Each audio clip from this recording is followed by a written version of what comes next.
പ്രകൃതി ഒന്നും മിണ്ടില്ലെന്ന് കരുതിയോ? ഇല്ല, അവളെല്ലാം കാണുന്നുണ്ട്, എല്ലാം രേഖപ്പെടുത്തുന്നുമുണ്ട്.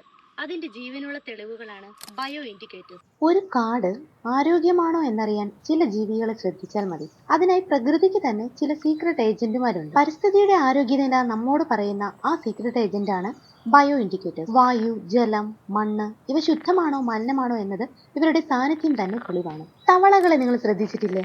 അവരുടെ തൊലി വളരെ സെൻസിറ്റീവാണ്. ജലാശയങ്ങളിൽ രാസമാലിന്യം കൂടുമ്പോൾ തവളകൾ ആദ്യം തന്നെ അവിടെ വിട്ടു പോകും. ജലത്തിന്റെ ഗുണനിലവാരം അറിയാൻ തവളകളും ചില മത്സ്യങ്ങളും വലിയ സൂചകങ്ങളാണ്. വായു ശുദ്ധമാണെന്ന നിശബ്ദമായ തെളിവുകളാണ് മരങ്ങളിൽ വളരുന്ന ലൈക്കൻസ്. വാഹനങ്ങളുടെ പുക അല്ലെങ്കിൽ വ്യാവസായിക മലിനീകരണം ഉണ്ടെങ്കിൽ ലൈക്കൻസ് ഇല്ലാതാകും. സസ്യങ്ങൾ വായുവിലെ വിഷവസ്തുക്കളോട് വളരെ സെൻസിറ്റീവാണ്, കാരണം അവയ്ക്ക് പോഷകങ്ങൾ ലഭിക്കുന്നത് പ്രധാനമായും വായുവിൽ നിന്നാണ്. ഫാക്ടറികൾ കൂടുതലുള്ള പ്രദേശങ്ങളിൽ ഇവ കാണാതാകുന്നത് വായു മലിനമാണെന്ന വ്യക്തമായ സൂചനയാണ്. പക്ഷികളുടെ ശബ്ദം കുറഞ്ഞാൽ കാടിന്റെ ശ്വാസം മന്ദമാണ്. കാരണം ഒരു പക്ഷി അവിടെ ഉണ്ടാകുന്നത് ഭക്ഷണം, ജലം, മരങ്ങൾ, സുരക്ഷിതമായ ആവാസ വ്യവസ്ഥ ഇവയെല്ലാം ശരിയാണെന്ന സൂചനയാണ്. വനം നശിക്കുമ്പോഴും ജലാശയങ്ങൾ ഉണങ്ങുമ്പോഴും ആദ്യം പ്രതികരിക്കുന്നത് പക്ഷികളാണ്. ചില ഇനങ്ങൾ അവിടം വിട്ട് പോകാറാണ് പതിവ്, ചിലത് പൂർണ്ണമായും അപ്രത്യക്ഷമാകും. മരങ്ങളുടെ എണ്ണം കുറയുമ്പോൾ കൂട് കെട്ടുന്ന പക്ഷികൾ കുറയുന്നു. ജലാശയങ്ങൾ മലിനമായാൽ ജലപക്ഷികൾ ആ പ്രദേശം ഒഴിവാക്കും. പരിസ്ഥിതി നശിക്കുന്നതിന്റെ ആദ്യ മുന്നറിയിപ്പുകൾ നമ്മൾ കേൾക്കുന്നത്